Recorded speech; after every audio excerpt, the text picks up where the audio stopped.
Bien salut à tous et bienvenue sur Football Garden, c'est Bilal qui vous parle aujourd'hui. On se retrouve pour une toute nouvelle vidéo débrief du match entre Chelsea et Tottenham. C'était hier soir à l'heure où moi je m'enregistre. Normalement vous aurez la vidéo dans l'après-midi. Je vais tout de suite me mettre au montage juste derrière et on va repartir. Voilà, on n'a pas sorti de vidéo depuis la vidéo avec BR, depuis la draft Ligue 1. Qui a pas aussi bien marché que la draft Première Ligue malheureusement, mais je vais pas abandonner le concept pour autant. Voilà, parce que j'aime bien faire ce genre de vidéo, donc ça me va. Voilà, j'avais aussi tourné une vidéo débrief de la Ligue des Champions. Malheureusement, j'ai pas eu le temps de la monter. Et après, ça faisait trop tard. Puis il y avait cette vidéo-là qui sortait. Donc je me suis dit qu'il valait mieux parler de Chelsea plutôt. Et donc du coup, voilà, aujourd'hui on se retrouve pour une vidéo victoire 2-0 contre Tottenham dans le derby de Londres, le Battle of the Bridge. Et victoire de nos Blues avec un effectif. Mais waouh, franchement, je vais vous afficher le banc. Le banc sur ce match, il est terrifiant. Voilà. Cassadei, enfin c'est un Bettinelli, le plus vieux des joueurs de champ, c'est Cassadei. Il a genre 20 ans, Cassadei, ou 21 ans peut-être, je sais pas. Clairement, waouh. Le banc, il y avait des mecs, il y avait un mec qui s'appelait Dyer, Nathaniel Dyer, je crois un truc comme ça. Je ne le connaissais pas du tout. Atimpong qui est rentré, je le connaissais pas du tout. Les seuls que je connaissais c'était Torenien et Washington quoi. Vraiment, c'était quelque chose. Mais bon, on a quand même gagné malgré 14 blessés. Chelsea s'est imposé aujourd'hui, enfin hier soir plutôt. Voilà, Chelsea s'est imposé, ça fait très plaisir. Très plaisir, même si tout n'est pas positif. Voilà, j'ai personnellement quelques trucs que j'ai pas trop aimé. Voilà, mais bon, je sais que quand vous allez voir les notes, il y a surtout un mec, je sais que moi personnellement je suis très dur avec lui, mais je peux comprendre qu'on lui mette plus. Vous verrez de toute façon. Mais de toute manière, voilà, dans le film du match, on a très bien démarré notre match avec un 11 qui est plus que correct. Je vous l'affiche à l'écran. Certes, on n'avait pas de banc, mais le 11 titulaire, il était quand même pas mal. Enfin voilà, vraiment pas mal. Gilchrist fait un match correct, honnêtement, j'ai bien aimé son match. Voilà, c'est un petit encore, c'est un petit, il a 2 titularisations en première ligue, donc on va pas trop le demander, mais j'ai bien aimé son match. De l'autre côté, Cucurella, on va en reparler, attendez seulement. La charnière centrale, j'avais très peur, mais Badiachil Chaloba, ça a tenu le coup. Le milieu de terrain, comme l'appelle David, Kaisedog, exceptionnel. Voilà, Kaisedog Gallagher. Le duo là, il est fabuleux ce duo. Palmer en 10, Madueke Mudryk sur les côtés et Jackson en pointe. Jackson qui nous sort un match, laisse tomber. Laisse tomber le match qu'il nous fait. Un match ronaldesque. Voilà, j'ai pas peur de le dire. Il a fait un match ronaldesque. Donc du coup, alors, on est très bien rentré dans le match.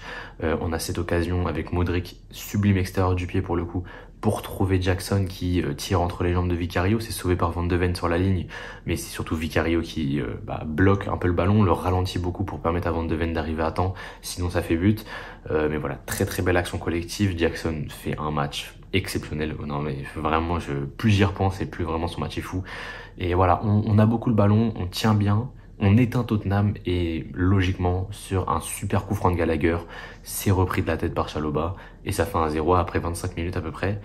Voilà, on a éteint Tottenham. On a éteint Tottenham. La première mi-temps de Chelsea, elle est vraiment révélatrice. Une première mi-temps d'une équipe qui est en confiance alors qu'on n'est pas réellement en confiance. Mais en réalité, ce qui nous fait vraiment, ce qui donne vraiment cette illusion d'une équipe en forme et en confiance, parce qu'en réalité on est en forme. En réalité on est en forme parce que si on regarde nos derniers matchs de Première Ligue, si on regarde la liste, hormis Arsenal, sur les 11-12 derniers matchs, je crois que c'est 11, on n'a pas perdu une fois. Donc franchement Chelsea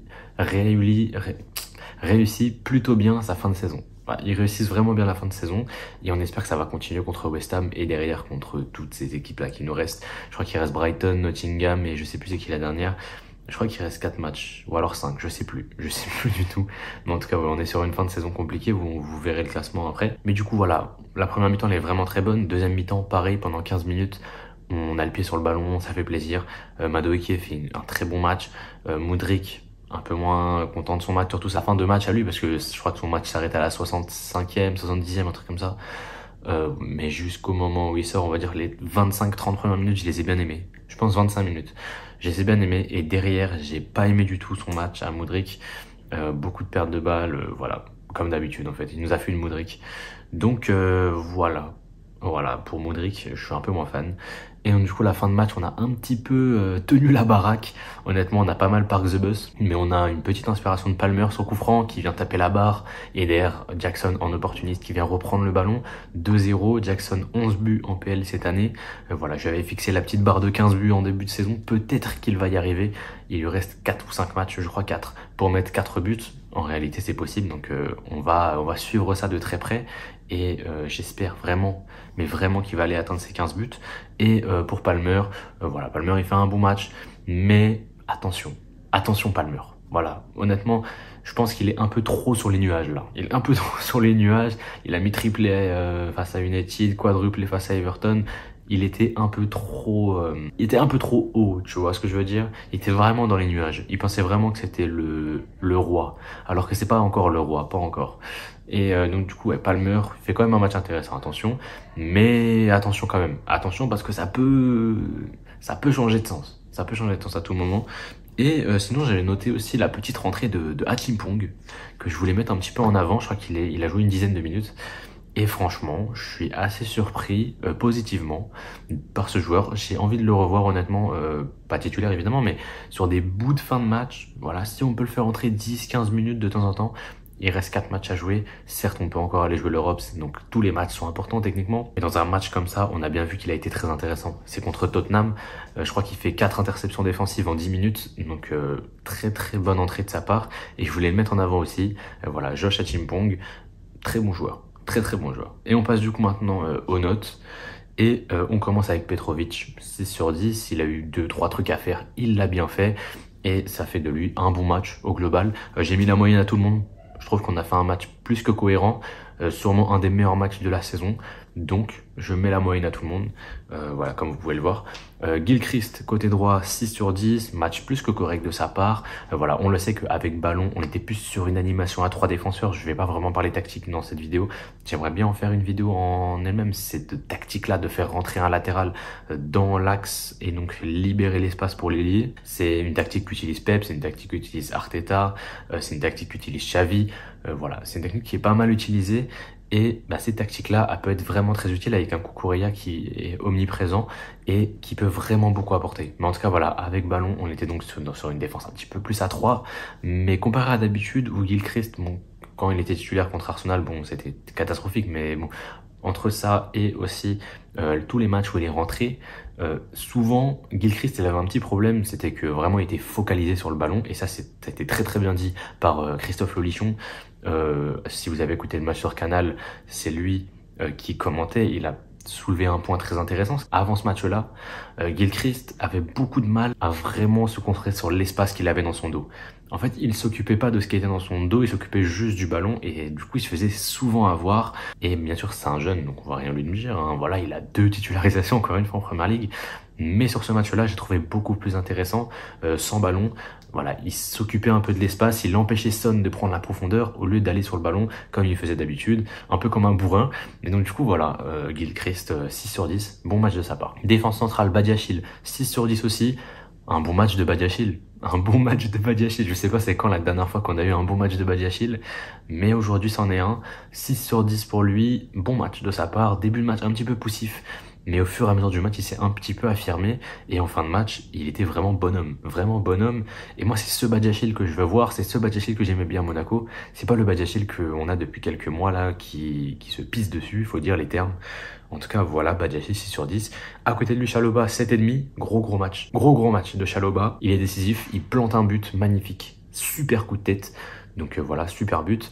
Et en plus de ça, défensivement, il était plus qu'intéressant. Donc, personnellement, Chalobah, je n'ai rien à dire de plus. 7,5 sur 10, très bon match de sa part. Et il enchaîne plutôt bien ces derniers temps. Donc, peut-être à voir si on pourrait peut-être pas le garder finalement l'année prochaine.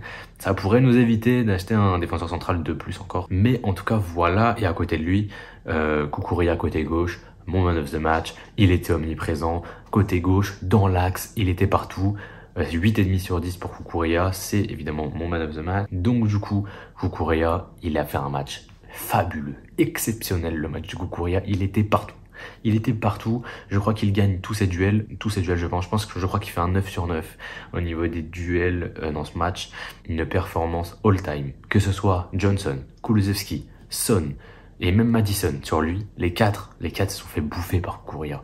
Les quatre se sont fait bouffer par Kukurea. Kukurea est un joueur fabuleux. Voilà, c'est un joueur fabuleux. Et quand on va faire le bilan de fin de saison, attendez seulement. Attendez seulement là où sera Kukurea parce que ce sera vraiment pas mal. On passe au milieu de terrain, Caicedo, Caicedo 7, Gallagher 7,5. J'ai trouvé Gallagher un poil meilleur. Et en plus, ça a fait une passe D. Donc en fait, c'est surtout la passe D qui lui permet de passer devant. Mais 7,5, 7, j'ai rien à dire de plus. Le double pivot est exceptionnel. Je pense que, je suis désolé, mais si on joue avec un double pivot, je préfère largement Caicedo Gallagher que Enzo. Voilà, clairement. Et voilà, si on veut mettre Enzo pour moi, et on en parlera bientôt dans mon mercato Chelsea, mais va falloir changer de dispositif, va peut-être falloir passer à 3 au milieu pour pouvoir profiter pleinement de chaque joueur qu'on a et de la densité au milieu de terrain qu'on a dans notre effectif. En tout cas, c'est mon avis. Mais on en reparlera, vous inquiétez pas, dans une vidéo qui devrait sortir assez prochainement en plus, je pense, sur le mercato Chelsea. On passe devant avec du coup Palmer en 10, à qui j'ai donné du coup la note de 6. Voilà, 6 pour Palmer qui fait un match correct, mais sans plus. Voilà, on attend beaucoup mieux en fait de Palmer parce qu'on sait ce qu'il sait faire et que sur ce match-là, je l'ai trouvé un petit peu nonchalant, un petit peu poussif. Donc j'en attends beaucoup plus. Côté gauche, Mudryk, je vais donner 5 sur 10. Alors oui, ça va faire parler parce que Mudryk fait pas un mauvais match. Mudryk fait pas un mauvais match, mais ce que j'ai pas aimé avec Mudryk, c'est vraiment sa fin de match à lui, parce que lui finit à la 70e, mais sa fin de match à lui, je pense de la 35 à la 70e, c'est pas bon. C'est pas bon, le match de Modric, il perd beaucoup de ballons, c'est très compliqué. Sur le début de match, je l'ai vraiment trouvé intéressant. Voilà, dès qu'il prenait le ballon, il était dangereux, il y a son extérieur du pied pour Jackson, il y a un moment, il fait un petit dribble pour éliminer un défenseur, c'est vraiment pas mal.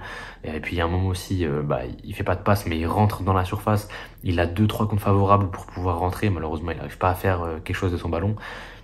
En fait, il y a quelque chose en lui, on le voit qu'il y a quelque chose, mais il faut vraiment que ça sorte, quoi. Il faut vraiment le polir, le diamant, parce qu'il est très brut. Mais en tout cas, ouais, 5 sur 10 pour Mudryk, mais c'est un 5 sur 10 encourageant. C'est pas un 5 sur 10 décourageant. C'est un 5 sur 10 qui porte vers le haut. Voilà, parce que j'ai trouvé qu'il y a quand même des choses pas mal intéressantes. Et enfin, Jackson, 7,5 sur 10. Un match incroyable de sa part. Voilà, avec son ballon, il est magnifique. Moi, j'ai un souvenir d'un moment, il met une roulette petit pont. Mais qui est cet homme? Mais il s'est pris pour Zidane. Il s'est pris pour Zidane, honnêtement. Mais en tout cas, ouais, Jackson, super match. Surtout super deuxième mi-temps. Première mi-temps, pas mal. Deuxième mi-temps, vraiment très bonne. Et donc, du coup, ouais, ça donne un match plus que correct. Et on passe au banc. Bon, il y a que des petits qui sont rentrés. Hein. KCD, il lui donne la note de 5. Assez invisible en réalité sur le terrain. Achimpong, 5,5 que j'ai mis en avant, du coup, en lui donnant un petit peu 0,5. Voilà, je sais qu'il ne regardera pas cette vidéo, hein, je sais très bien. Mais voilà, Achimpong. One to watch, un homme à regarder pour les futures semaines à venir et peut-être pourquoi pas d'ici un an, l'année prochaine, peut-être le voir intégrer le groupe pro, peut-être, qui sait. Mais en tout cas, voilà pour Achimpong. Et Torregian, je l'ai pas noté, il a joué, je crois qu'il a joué 3 minutes. Mais en tout cas, voilà pour ce match, voilà pour ce débrief. On se retrouve très bientôt ce week-end pour le match contre West Ham. Je vous affiche le classement quand même avant la fin de cette vidéo. On revient pas très loin, je crois, si je dis pas de bêtises, on revient à 2 points de Newcastle et à 3 points de Manchester United. Donc tout est encore jouable. Tout est encore jouable. Je pense sincèrement qu'on peut aller chercher cette 6e place, je pense. Parce que United a encore des gros matchs à jouer. Et surtout, il y a un United Newcastle qui va devoir se jouer. Et ça, c'est vraiment le match où il va falloir qu'on prenne nous les points. Et comme ça, peu importe le résultat de ce match-là, on reviendra forcément à hauteur. Donc du coup, ça c'est très cool. En tout cas, voilà, moi je vous laisse là-dessus. C'était Bilal de la chaîne Football Garden. On se retrouve très bientôt. Et moi, d'ici là, je vous souhaite à tous une très bonne fin de journée, une très bonne fin de soirée. Portez-vous bien et la paix sur vous.